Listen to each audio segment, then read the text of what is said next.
Peggy 7.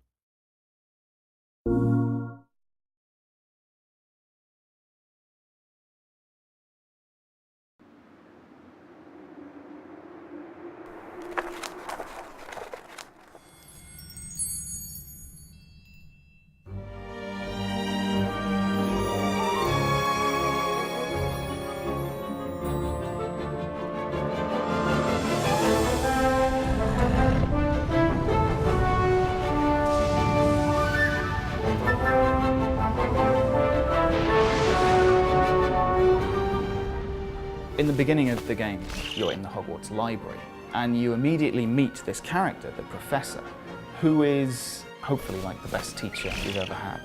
So the book is split into 5 chapters, and each chapter represents qualities of a wizard. So it could be importance of practice, any kind of attribute that a young wizard or witch would need to progress in the wizarding world. So once we had that kind of skeleton of these 5 chapters, and a theme for each one, then we tied in 4 spells per chapter. So the first thing the player might do is learn the incantation for the incendio spell, for example.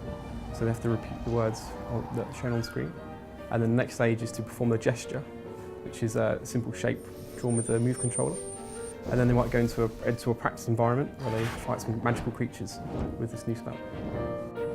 Once you've learnt those 4 spells, there's an end of chapter test, which will then test you on those spells, and that will take you through kind of many different areas that have tasks that require you to use all of the 4 spells that you've learned in that chapter. When you first cast a spell, a spell effect appears on the end of your wand, so you can immediately tell what spell you have cast. So for example, the Aguamenti spell, which is the water spell, is a blue bubbling orb on the end of it, and when you pull the trigger of the motion controller, this orb turns into water spraying out from the end of your wand. You're also given backstories and histories to these spells, and they're played out within a paper theatre. I wanted something that was of the book, but was also quirky, funny, playful in itself.